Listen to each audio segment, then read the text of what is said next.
Wednesday show. Wednesday show. Wednesday show. I don't know if you can hear me or if you're even there. I don't know if you watched the Wednesday show right here. Today we'll talk about flower and garden. It will be pretty cool. And if you decide not to join us, well, my man, you're a fool. Hello, everybody. Wednesday show. Wednesday show. Wednesday show. Looks like we got a few people who are popping on it. No one's talking yet in the chat room, but hopefully everyone out there is doing well tonight. Tonight we're going to be going through and talking about Flower and Garden, the Epcot International Flower and Garden Festival. We're going to go through and point out all of the topiaries, along with a little bit of history lesson and all that other fun stuff. So if you guys are interested, make sure you give the video a like because likes are good. And if you're not subscribed, make sure you subscribe because subscribing is good too. Oh yeah. Okay. But before we get started, how's everyone doing? Is everyone doing well? Shows that we got a lot of people who are watching, just no one's typing. Or maybe my thing's lying to me and we don't have a lot of people watching. Everyone's just sad. Hello from the Magic Kingdom. You guys are at Magic Kingdom? You guys are right over there. All right, let's get this party started. We're going to start what number was it? 864th, I want to say. I could be wrong. I don't have it on my screen. The 864th episode of the Wednesday show in 5, 4, 3, 2. Hello, everyone. Welcome to the 864th episode of the Wednesday show. Today is March 11th of 2026, and I'm your host, as always, Brent Dodge. Hello. Today we're going to be going through and talking all about this year's Epcot International Flower and Garden Festival with pictures, so make sure you join us for that. But before we get to that, let's talk about our news for the week. First off, thank you everyone out there who's been joining us for our Saturday in the Park. If you didn't already know, every single Saturday we do a live broadcast from someplace found throughout the Walt Disney World Resort. You never know where we're going to be coming to you from, but I promise you we will always be coming to you live from Disney. So make sure you join us every single Saturday at 1 o'clock Eastern. Also, speaking of YouTube, let's take a look at our starting numbers here tonight because as we go through, we're currently starting off at 9,354 subscribers.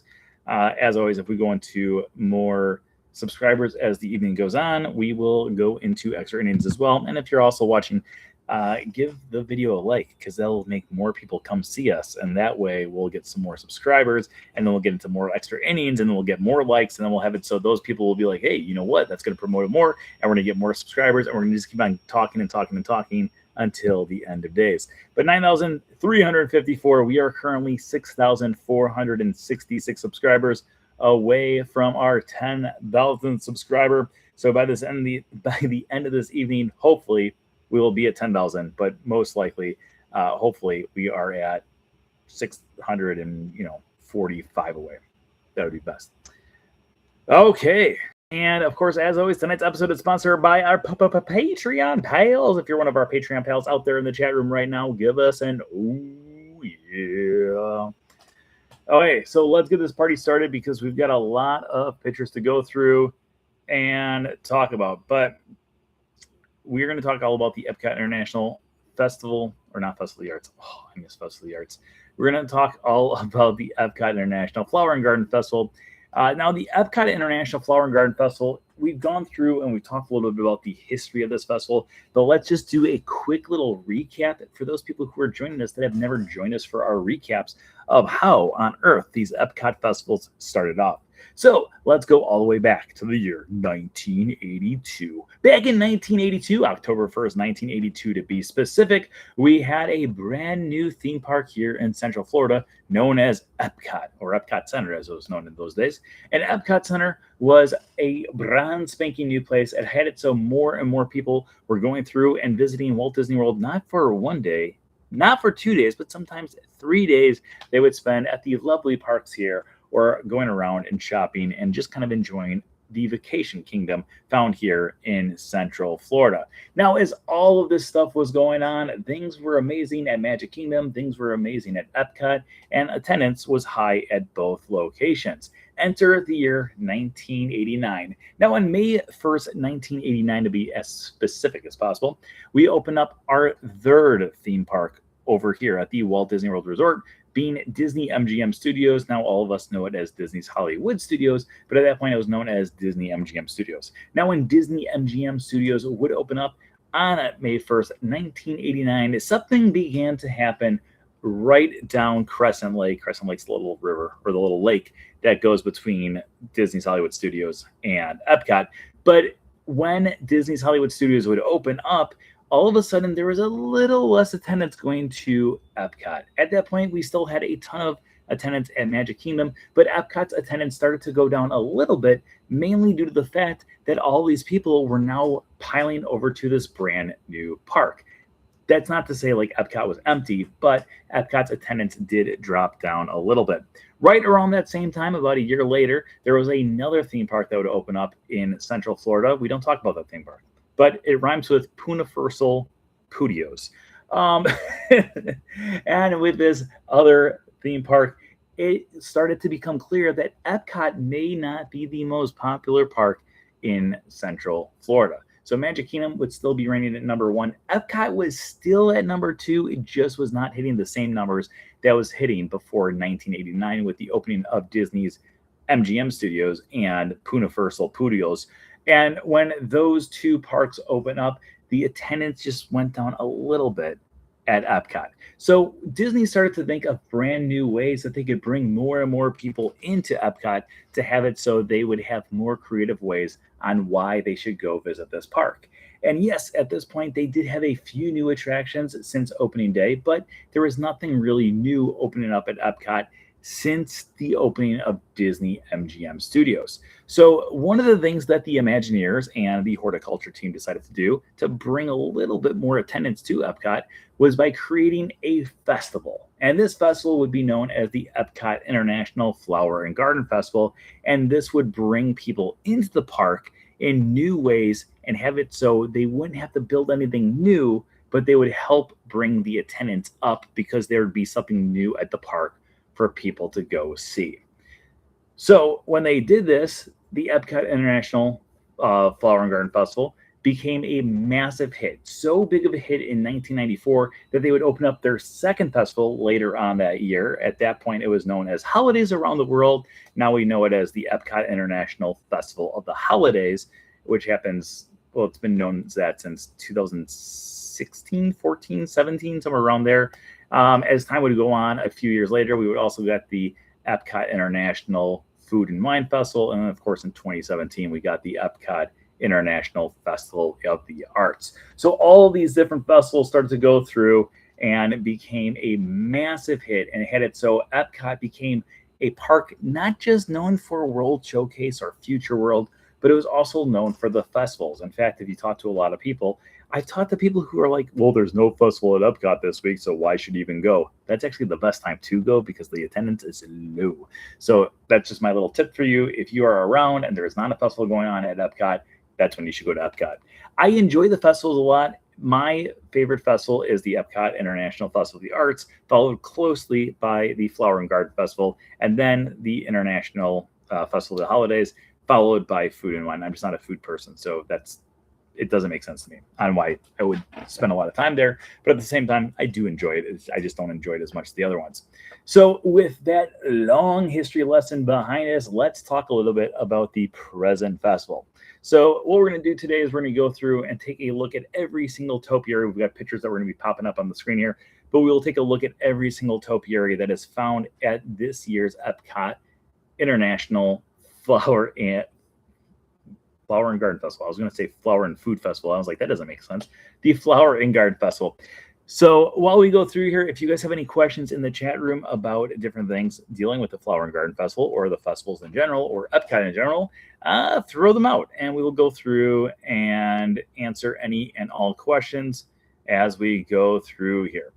Okay, so let's get this party started. When you first enter into Epcot, as always during the festival, they always have some sort of brand new display, and this year is a little bit different. So if you came last year, the brand new display that they had was Moana 2.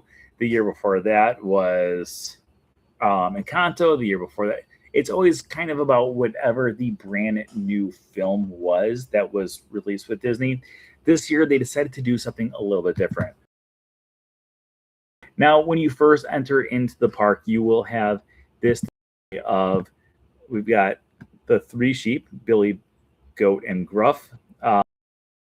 We've got Woody, we've got Buzz Lightyear, and then we've got the Pixar Ball. The Pixar Ball is actually the unsung hero of this entire thing because if you take a look right over here, you can see this little plaque. Or wait, is my head in the way? My head's in the way. So right here, there's like this little plaque, and that little plaque right there reads 40 years of Pixar. It's like right here. So it reads 40 years of Pixar as a nod to the 40th anniversary of obviously Pixar. That is the main reason why, if you look in the center of this picture, right over here where I'm pointing on the thing with my finger, I guess I could just use the little mouse here as well. But if you look right here, we got the Pixar ball from the Pixar short Luxo Jr.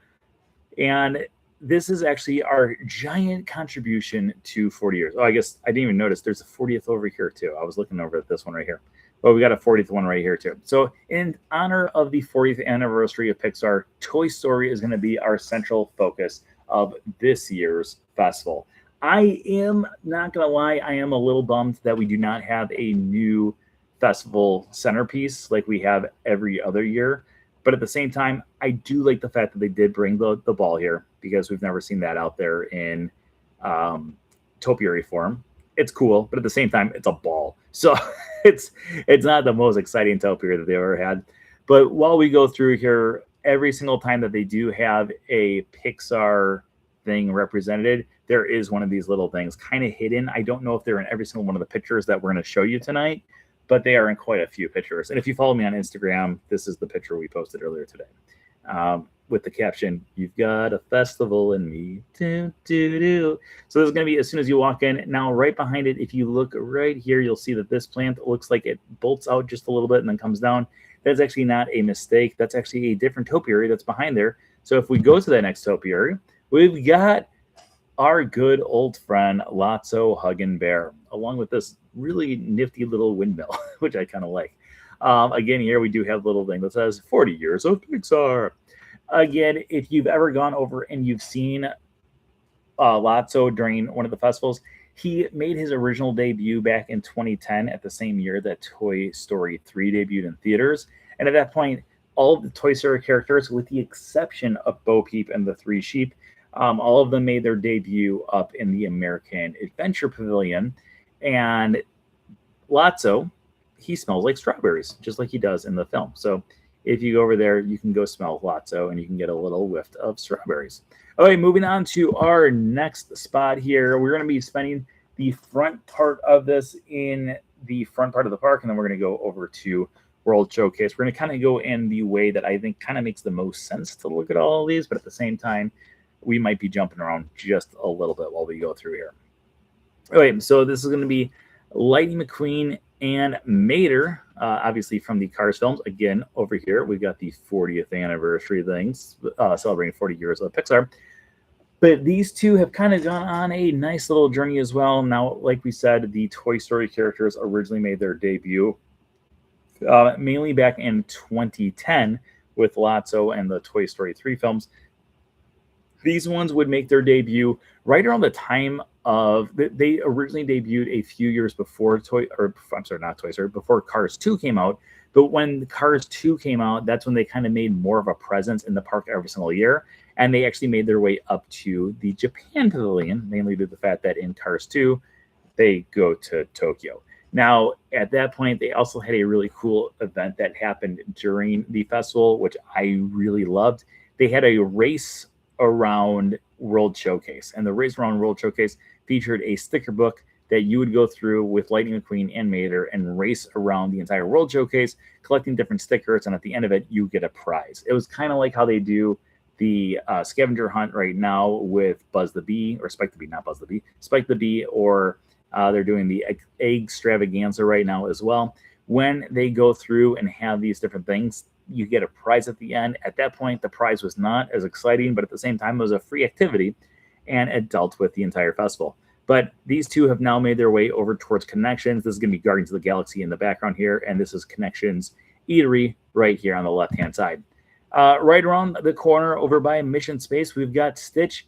Now, if we go through, and we've talked about topiaries in the past, if you go through the evolution of topiaries, back in my day, a lot of the topiaries did not have a lot of details. They were very simple, they were very basic, and they were mainly just the shape of the characters.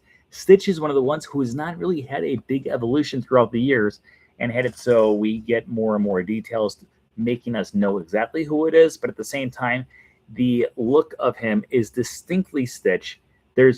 I'm kind of surprised they've not gone to blue flowers yet to bring out the Stitchness of it all.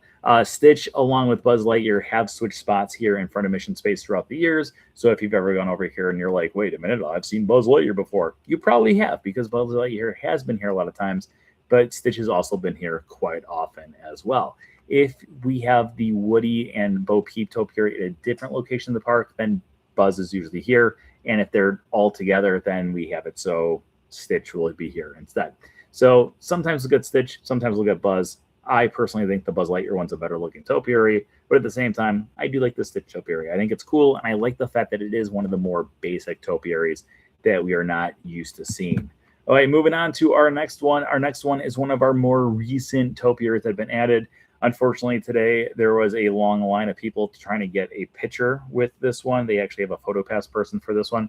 This is going to be a topiary featuring Groot from Guardians of the Galaxy. And if you take a look up here, it does say the Greenhouse Mix Volume 1. This tape does come alive about every 15 minutes, and it starts to go through and play different music that you can find in Guardians and Guardians 2 and Guardians 3. Guardians of the Galaxy, that is, not Guardians, I don't know any other Guardians. But in Guardians of the Galaxy Volume 1, Volume 2, and Volume 3, this is what the music is played over here. We got Mr. Blue Sky, we've got bum bum bum bum bum. I'm trying to think what the song is, but I can't think of music. So, but anyways, you have this one. It's really cool to look at, but at the same time, because of the PhotoPass person, this had a long line and I couldn't get a shot dead on. I'll probably get a shot dead on sometime in the coming weeks.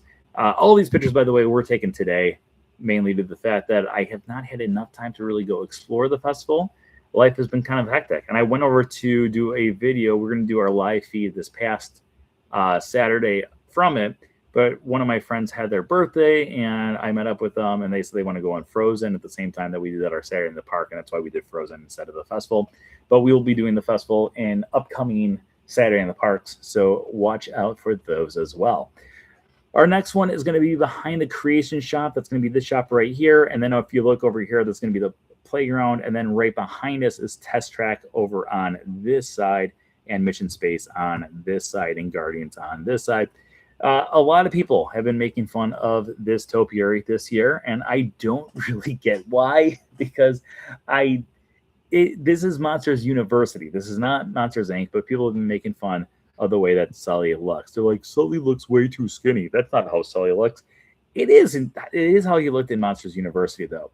So this topiary did make its debut back in the year when Monsters University made its debut, 2013, 14, 15, somewhere around there. I can't exactly remember the exact year of Monsters University. But that is when we got Mike Wazowski and Sully in their college form, and both of them are a little bit smaller and a little bit skinnier than they appear in the Monsters Inc. form.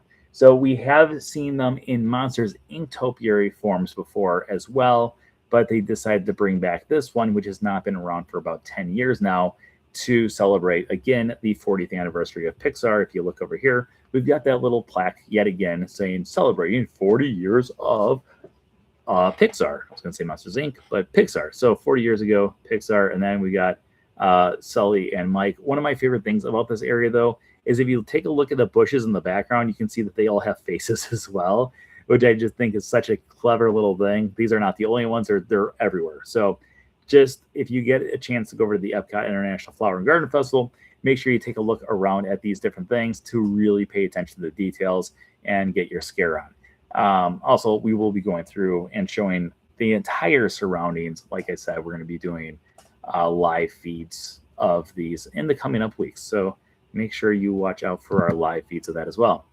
Okay, continuing on, while you are walking on the little pathway that goes between Test Track and creations to the other side of Creations, it's that little path that goes around the backside of Creations.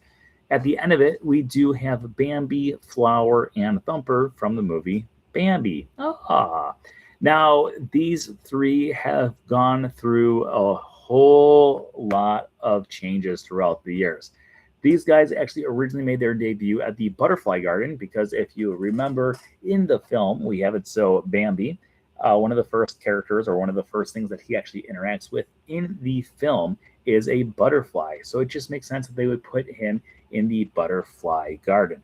Bambi was over the Butterfly Garden for quite a few years. He would be inside of it, and he was on the outside of it for a while as well.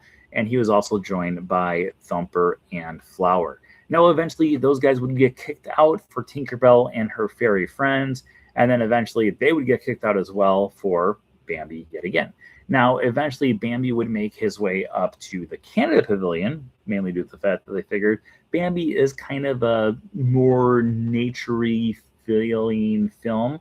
So it just kind of makes sense that maybe, just maybe, Bambi takes place in Canada. So these guys were hanging up in Canada for a while, and they moved a little bit further away from Canada, and then a little bit further away from Canada, and now they are literally over by a popcorn stand. Also, fun fact: if you look behind here, I didn't take a picture of it because I didn't even think about taking a picture of it until today. So this bridge right here is going to take you over to the Odyssey, and then this is going to be the main bridge that takes you over towards World Showcase. Over here on the spot where this bridge and this bridge connect to one another, there's a little stand there. If you went during Festival of the Arts, that's where you could get your Lorcana cards. On Wednesdays, Thursdays, Saturdays, and Sundays, if you go to this festival early enough, you can also get free Uncrustables there, including their brand new apple cinnamon Uncrustable. It was pretty good. It wasn't great, but it was pretty good. They don't have the grape ones this year. At least they didn't have it the day that I went over there. But they also have strawberry and raspberry, but the apple cinnamon wasn't too bad. I would prefer the grape over all of them, though. Okay, moving on to the central part of the park. Obviously, that is Spaceship Earth in the background. But right in the middle here, we do have Figment. Figment has been everywhere in this park, people. There has been so many different locations for Figment during this festival. His original debut was over here. This is going to be where Geo 82 is, these windows back here. So there was a little planter that was in front of that. That's where Figment originally made his debut. Then he made his way over to Imagination, and then he made his way away from Imagination. Then he made his way back to this planter over here. Then he made his way back to Imagination Pavilion. And he's kind of gone around everywhere. And this year he is on a completely different planter. This is going to be not the one that's in the central section of Future Worlds, but this is going to be the next planter that's closer to World Showcase. I took this picture further away because I saw this family in blue over here starting to head this way, and I was afraid they're going to get in my shot. So I just took a picture and hoped for the best, and I got the best. Okay, continuing on just a little bit to the left of this, we've got Phineas and Ferb. Ferb, I know what we're going to do today. So this is going to be obviously from Phineas and Ferb. Phineas and Ferb made their debut in the festival back in the 2000s, and then eventually they would disappear, and then they would come back for a while, and then they disappeared again, and then they came back last year after they made the debut of the brand new seasons of Phineas and Ferb, and I absolutely love Phineas and Ferb. I'm so happy that these guys are back, but we do have them back over here. Obviously, you can see this is the Imagination Pavilion here, and this spot over here is where the Encanto show is. So if you want to go see Phineas and Ferb, I highly recommend checking them out. I just absolutely love Phineas and Ferb. It's actually my nephew's favorite show of all time right now, and I hope he stays on that path because that is a very, very good path to be on. Okay, let's go on to our next one. Our next one is going to be in the central area. This is going to be, again, Figment's back here. Bambi's right behind this little kiosk. Phineas and Ferb are right over here. And this is going to be in the central area heading towards World Showcase. We're not going to go to World Showcase yet. We still have to go towards World Nature. But in the meantime, before we go over there, we've got Chip and Dale right here. This is Chip. This is Dale. You can tell by their noses. We've got Minnie. We got Pluto. And I know what you're thinking, but where's Mickey? We'll go to the next picture here. There's Mickey. He's hiding behind Minnie. Aww. So these guys have always been kind of in the picnic form. If you take a look at Chip and Dale here, they do have the little picnic basket as well. I went over there with my parents today. My dad said the name of this one is Small Rodents in Front of Big Rodents and a Dog, which is pretty accurate. But yeah, so I've always thought that this one is really cute. They have had it so in the past, pretty much every single member of the Fab Five is represented. In the past, there has been 2 members of the Fab Five that have been represented in 2 different locations. One of them being Mickey Mouse. Mickey Mouse does have a second representation yet again this year, but here's one of them. And the other one is Donald Duck. Donald Duck only has one time this year, but up until a few years ago when they put the Coco topiary in, prior to that, they used to have the 3 caballeros there. And when they had 3 caballeros there, Donald would be with the nephews at one part of the park, and then over there you would have it. So you had him with the 3 caballeros and with the 3 nephews. All right, let's continue on to Communicore Hall. So over at Communicore Hall, this is going to be one of the main locations for the entire festival. Over here, you can get some delicious food. Ooh. I'm not going to lie. I didn't even look what the food was. Like we said before, I am not a food person, so I'm the wrong person to go through and talk about this food with. But over here, we do have Spike the Bee in the very center of the display. Again, we had a person. This is the only thing that drives me crazy about the Flower Garden Festival. There are so many different displays where people just literally sit on the wall in front of the display, so you can't get a good picture. Today, there's a few different times where I was like, well, I guess this is going to be the picture we're going to use for the Wednesday show tonight because I can't get a better angle unless I sit here for the next 10 minutes. But we were kind of strapped for time. I just wanted to beat the sun today. And so that's how we got Spike the Bee right here. But I do think Spike the Bee is a really cool one. He's being held up by this little waterfall, if you will, that he's pouring out of the thimble, which I just think is a really cool, clever way to kind of have it so it looks like he's flying when in reality he's a statue or he's a topiary. In here, you can also see all these different flowers on the back wall here. There's also some on the other back wall.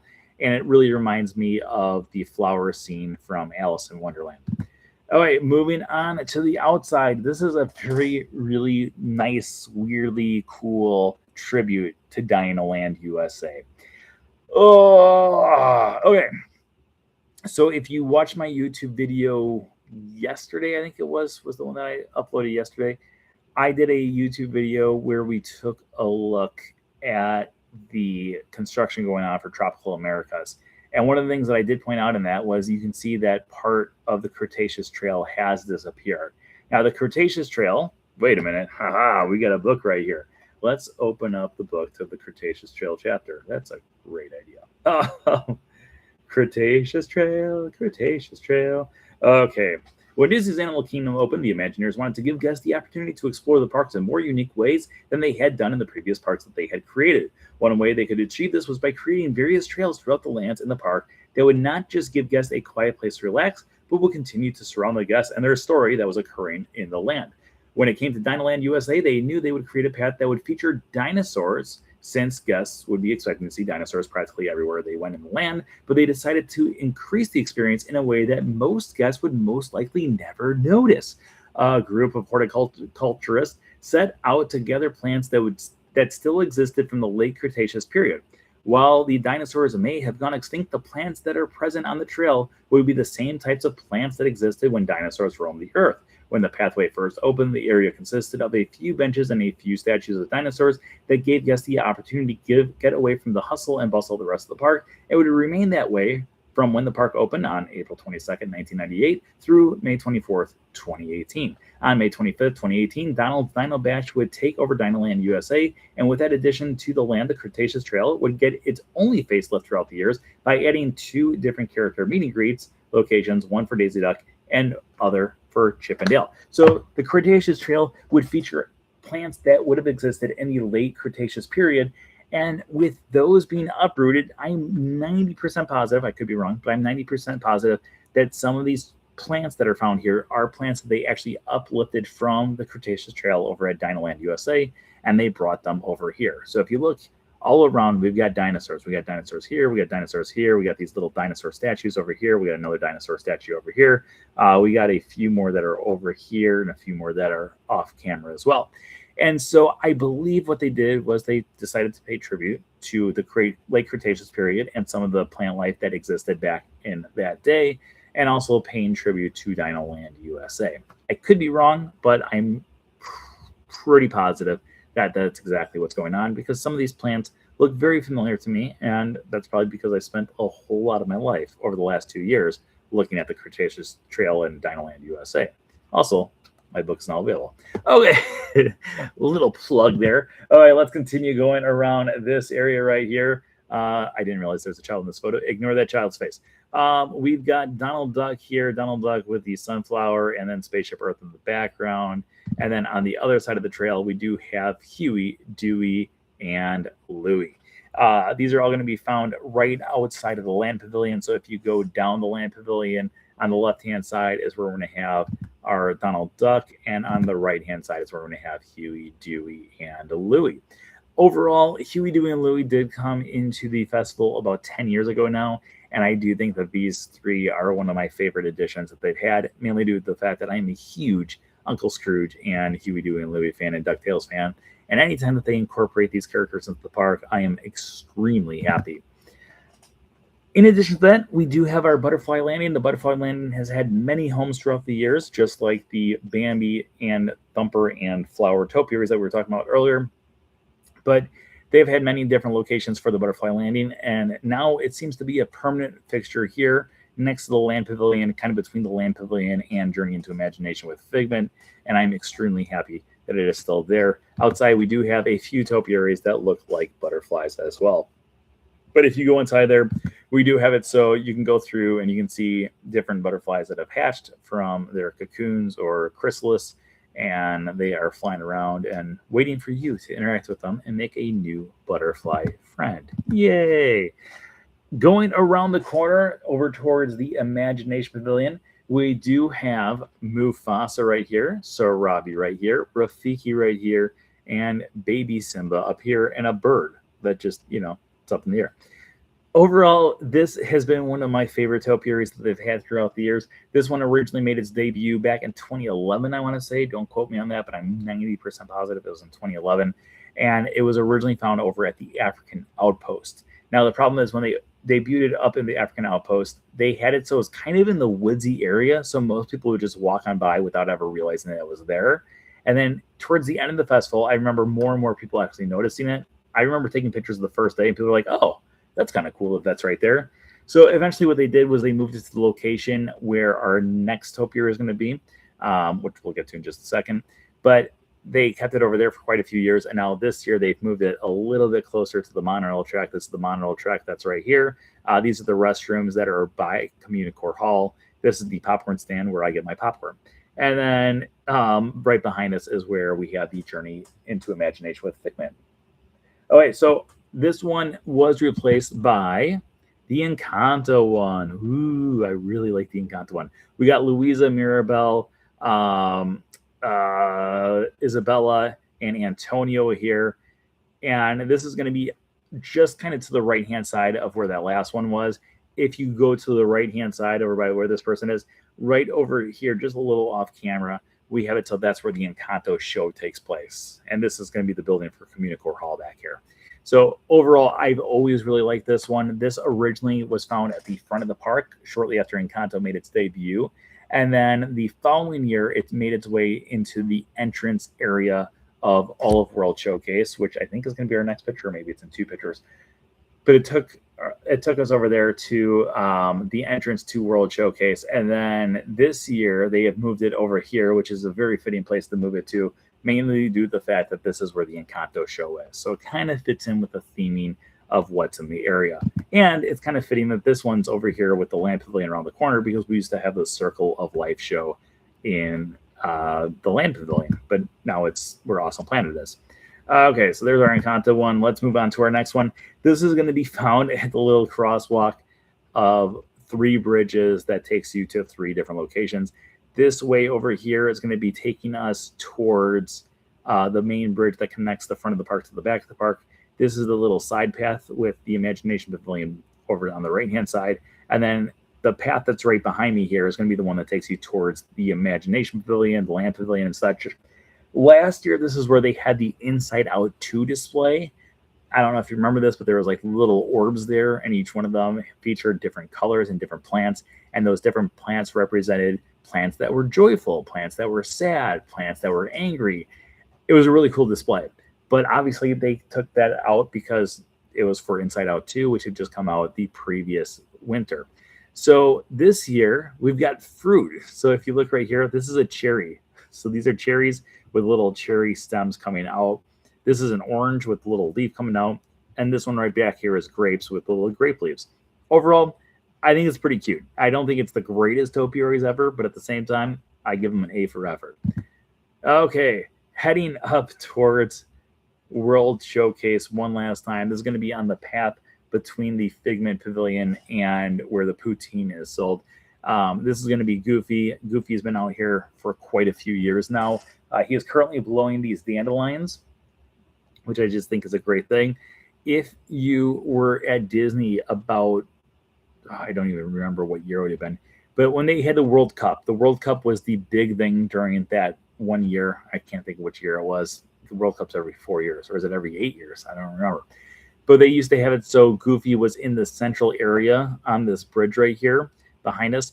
And at that spot, you would have Goofy in front of a goal, and it looked like he was kicking the ball. So they've repurposed this one multiple times. They've had it so he's running. They've had it so he's kicking. They've had it so he's jumping. They've had it so he's holding on to balloons. They've had it so he's now blowing dandelions. They've had him do a lot of different things. So overall, they've used this Goofy topiary quite a few times, and I'm very happy that it just keeps on coming back. But that's going to conclude all of our main characters. We've got Mickey, Minnie, Donald. Daisy doesn't exist this year. Oh, Daisy doesn't exist here this year. Because we had Mickey, Minnie, Pluto, Chip, and Dale all together. Goofy is right here. We had Donald along with Huey doing Leave. No Daisy. I just realized that there's no Daisy this year. Okay, heading up towards I thought we were going the other way around World Showcase, but maybe I'm wrong. I can't remember how I organized my pictures here. So bear with me. Okay, over here, this is going to be near the Canada Pavilion. The Canada Pavilion is going to be right around the corner right here.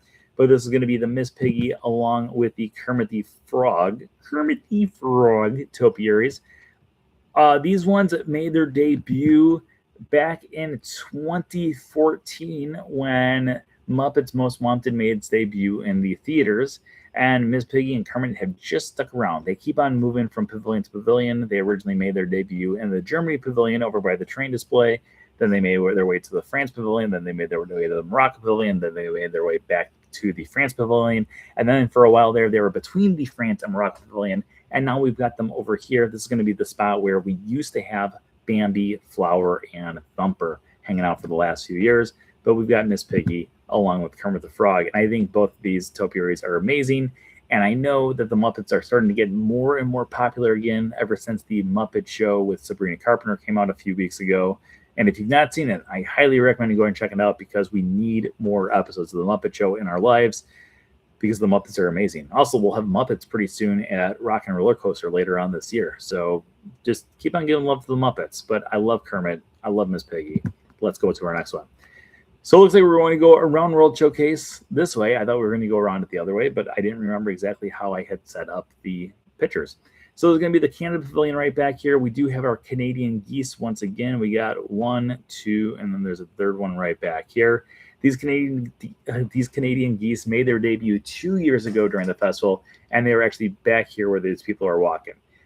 This year they've moved them a little bit closer. If you look right behind here, this is going to be where the maple popcorn stand is. So just to kind of give you a perspective on where they are exactly. Another thing that I really like, and I forgot to take a picture of today, is there's the flower bed over here, just a little off camera. There is a flower bed that looks like the Canadian flag, which I think is a really cool nod to Canada. I really wish that they would actually have a flower bed with every single country's flag. I just think that would be a really cool little nod at every single country.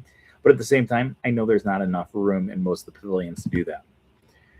Moving up towards the UK Pavilion, between the Canada and UK Pavilion, this is actually pretty fitting that this is where this is located. We've got the Winnie the Pooh characters. Now, if you didn't know, Winnie the Pooh is a British story, but Winnie the Pooh is named after Winnipeg, Canada. So Winnie the Pooh and Tigger are right here. We got little jar of honey. Uh, Pooh's got his little red balloon there as well. We were talking earlier about how there has been this evolution of topiaries throughout the years. As you can see, Pooh is a very simplistic one. There's not much to him, but at the same time, you can tell that it's Winnie the Pooh. All right, moving on to the other side here, we have another nice little blend of old topiaries with Rabbit and new with Piglet. Piglet has been going through an evolution over the last few years where now you can actually see the different characteristics of his face. A few years ago, he was pretty bland, kind of like how Rabbit is. So I'm guessing if we continue to see this evolution happen in the coming years, we'll have it so Rabbit, along with Eeyore, will have more personality traits in their topiary form. But I do love the Piglet. I love Rabbit. I love all of them. Okay, moving on into the UK Pavilion. Over here, we do have Tinkerbell. These are going to be the restrooms right back here. So if you want to go take a look at topiary, but also have to go to the bathroom, this is the place to do it. So we got Tinkerbell here. All along here, we do have all these different little houses. I only have the one in the picture, really. But all around her, there's little houses for the fairies that you could find in the Tinkerbell films. If you're going to have Tinkerbell, of course, you're also going to have Tick-Tock Crocodile, the crocodile from Peter Pan, the 1953 classic film. And then over on the side here, we do have Peter Pan and Captain Hook in a battle with one another. My personal favorite spot that they've ever had Peter Pan, and I really wish they would bring it back at some point, they used to have Peter Pan up on the roof of this building right here. This is going to be the sportsman shop right here. That's the corner shop of the UK Pavilion when you first walk in. So the restrooms are right around the corner here. But they used to have it so Peter Pan was found on the roof of that building. And in my opinion, that was still is like the coolest place they've ever put a topiary, because they're always on the ground on eye level. But that was just such a unique one. But I just don't think enough people noticed that he was up there. Everyone would see Hook and Tick-Tock at the bottom, but most people just kind of overlooked Peter Pan. It's kind of like how we were talking about with the Winnie the Pooh, or not Winnie the Pooh, with the Lion King ones earlier, where the Lion King ones, when they were at the African outpost, people just kind of walked by them because they didn't notice they were there. That's how Peter Pan was too. So unless you were an observant guest like myself, you're just missing it. And because of that, we now have it so he's just kind of on the ground and just not as exciting. It was cooler when he was like flying. Oh, in the back of the UK Pavilion is one of the most unique things, and I love telling people to go check this out every single year, because this is going to be what two of the original topiaries looked like when Walt Disney World first opened up. So when Walt Disney World first opened up, topiaries were around back in 1971. So this is going to be one of the original ones. This is going to be one of the original displays that you would find over by Dumbo the Flying Elephant when it was back in the central area of Fantasyland. So we have these different elephants kind of scattered around. Some of them would be standing like this. Other ones would be standing on balls looking like they were in a circus. And then we also had topiaries like Mickey Mouse here. We still have the topiary of Mickey Mouse like this over in World of Disney, or not World of Disney, at Disney Springs, near World of Disney, between World of Disney and Basin, at that entrance over by the Grapefruit Garage. You can still see a topiary like this. That's a pretty cool one, though, because he's up on top of a little thing with water coming down. But these were the way that topiaries originally were created, and that's why Disney has put them here in the UK Pavilion over the last few years, so people can go through and they can kind of see the historical evolution of how topiaries got to be where they are today. So at the start, back in 1994, when we had the very first ever Epcot International Flower and Garden Festival, all the topiaries would be very bland, but you could see what the shape of them was supposed to be. And as time has gone by, especially over like the last 10, 15 years, they've really started to become more impressive and more defining characteristics, so people can actually know exactly which characters they're supposed to be. I remember when I first moved down here, I moved down here 16 years ago, and when I first moved down and would go to the Flower and Garden Festival, all the topiaries were very bland, and I remember they had one, and only one, that had characteristics, and everyone, that was like the talk of the festival. Everyone's like, have you seen the Belle one? It's amazing. Speaking of Belle, let's head over towards the Beauty and the Beast section here in the, you could be, this is actually a really good picture. If those people were in it, I could have edited that into a really cool picture. I like the sunset back there.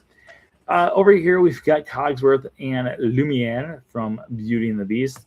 As the time has gone on over in the France Pavilion, we have gotten more and more evolutions of Beauty and the Beast characters. At one point, we had Lumiere, Cogsworth, Belle, and Beast, along with Mrs. Potts and Chip. Mrs. Potts and Chip have slowly fallen back into the cupboard as the years have gone on here, and we still have Lumiere and Cogsworth with all their glory. Now, a few of the things I love to point out to people, or the main thing I like to point out to people, is if you look over here, Cogsworth does have this little, is that pendulum? Is that what it's called? I can't remember. This thing actually does move back and forth while you're looking at it. So go check that out as well. It is a working one. I love it when the topiaries do have functioning things about them to make it seem even more impressive. In addition to Lumiere and Cogsworth here in the France Pavilion, if you look back here, we do have two more, and that is going to be Belle and Beast. Yay! Can we zoom in on it? Yeah, let's zoom in on that one. We have Belle and Beast here showing us their tale as old as time. Okay, and wait a minute. Let's go back here. All right, let's go to our next one. Now, Morocco currently does not have any topiaries. For a while there, they did have an Aladdin one of him on a carpet. Again, it was an old school one. There was not many features unless you were realizing that, like, hey, that's Aladdin on the carpet. Most people would walk on by not really realizing it. I am still waiting for the day that they'll put a maybe genie topiary there. I think that would be a really cool, unique looking one. But in the meantime, we don't have anything over in Morocco. So heading over to Japan. Japan for years had a dragon one. The dragon one no longer exists in Japan. We will get to it in just a little bit here. But here in Japan, we do still have these little bonsai trees. Now, all these different bonsai trees are bonsai trees that were raised by specific families. If you take a look down here, it will tell you how old the trees are, along with which family has dedicated their tree to the festival. So these are all just on loan, and then eventually the families at the end of the festival will get their bonsai tree back. And I remember I met someone at one point who had their family's bonsai tree in there. And one of the things with having their bonsai tree in the festival was they got tickets specifically to Epcot once a week so they could go check on their bonsai tree if they wanted to make sure it was being upkept. But these bonsai trees are scattered pretty much throughout most of the Japan Pavilion, and we also have a few in the China Pavilion as well. I just did not take any pictures of the ones in the China Pavilion today. All right, moving on to the American Adventure Pavilion. This is a topiary that was added about 2 or 3 years ago, and it's one of my favorite topiaries. It is Tiana from The Princess of the Frog. The details on Tiana, again, let's try to zoom in here real quick here. The details on her are so impressive. It is one of those where you can't really second guess on who it is. It's clearly Tiana, and just so well. One of my favorite topiaries that they added ever, and it's I can't get enough of it. All right, let's move on to one that I can get enough of. I bring this one up every year. It's my biggest complaint every year, and it wouldn't be an episode with us talking about the Flower and Garden Festival without me talking about it yet again. This is my least favorite topiary. It has always been my least favorite topiary, and until they change things, it will continue to be my least favorite topiary of all time. Let me explain. Step number 1, lady's hair. I cannot stand her ears here. The hair just, one year they had different leaves or different flowers on it, and it looked amazing. It was the only year I was like, oh, if this is how it's supposed to be, okay. But overall, I'm not a big fan of ladies' ears. I just think it looks like a really ugly wig. Step 2, Lady and the Tramp has nothing to do with the Italy Pavilion. Lady and the Tramp takes place in Marceline, Missouri. That is actually the setting, is Marceline, Missouri, Walt Disney's hometown. That is Walt's idea of having it, so that entire film would be taking place in his hometown. But the only thing that's Italian about this movie is the fact that they go to an Italian restaurant. But the fact that this is an Italian in it, it drives me crazy. This is my least favorite topiary. They should replace it with like a Pinocchio topiary or something like that. Something that actually is Italian, or a Luca one that would be kind of cool. But no, instead we got Lady and the Tramp in a completely different country with terrible, terrible ears. I can't. And I remember last year I posted a picture of it, and I had so many people are like, "Oh, I love her ears," and I was like, "Are you kidding me?" It just drives me crazy. So yeah, without a doubt, my least favorite topiary of the entire festival. Every year, I will bring it up every year. Okay, let's go on to the Germany Pavilion. Germany Pavilion does have some of my favorite topiaries because we have Snow White and Dopey here. Originally, we had Snow White and Dopey across the way over near the restrooms. And then a few years ago, Disney decided that, hey, you know what? Everyone loves Snow White. Everyone loves Dopey. But there's 6 other dwarfs, and those other dwarfs need a lot of love too. So they decided to bring the other 6. Oh, maybe. There we go. The other 6 to life here too. So we've got Doc, Grumpy, Happy, Sleepy, Bashful, and Sneezy out here, bringing joy and happiness to us all. Overall, this could be my favorite display. I've always loved Snow White and the 7 Dwarfs, like the characters I love. Snow White herself is kind of boring in my opinion, but I love the dwarfs, and I love having them all lined up like this. My brother, when we were younger, he made a little diorama of the Snow White and the 7 Dwarfs, or the Snow White cottage. It's not her cottage, it's the 7 Dwarfs cottage. He made a little diorama of that when we were younger, and then had like the little figurines out front too. And I've always loved 7 Dwarfs, probably mainly because of that. Also, I remember when Snow White and the 7 Dwarfs came out on DVD. I was a senior in high school, and it was like the biggest thing ever. Like I remember Disney was like pushing it like crazy. And I remember having to rush to Best Buy to buy it on opening day. And then I also remember all my friends saying, dude, no one's going to buy that. I was like, everyone's going to buy it. And I got there and there was like 100 copies. But I bought it, and I love it still to this day. Okay, moving on to the China Pavilion. Now we've talked a little bit about the African Outpost. The African Outpost Pavilion does not have any topiaries this year, hence why we skipped over that. And now we're in the China Pavilion. Now, in the China Pavilion, we do have some older topiaries, but not only do we have some older topiaries, these are 3 of the original topiaries that you could find for the Epcot International Flower and Garden Festival way back in 1994. So if you were to time travel to 1994 and see the festival, these are 3 of the ones that you would still see back then that you still see 30 some years later. So these ones have been hanging out over by the pond for quite some time. They used to hang out in front of the restaurant instead, but now they've made their way over here, and I think this is a better location for them because it's kind of out of the way, but also it's a really cool little backdrop here instead of having the 9 Dragons windows of the backdrop, which is still cool, but just not as cool. In addition to that, we did bring up the dragon that used to be found over in the Japan Pavilion. They have moved it over here to the China Pavilion, and I do absolutely love this dragon. I think the backdrop is a lot cooler than the second backdrop they had. The original backdrop that they had in the Japan Pavilion was the arch, which I think was a really cool backdrop. And then after the arch, this is the second best one. But then last year they had it so it was the restaurants were the backdrop, and it just wasn't as cool. So I'm glad that the dragon does have some justice going on and that he's hanging out over here in all of his glory still to this day. Moving on to the Norway Pavilion. The Norway Pavilion, we do have 2 sets of topiaries.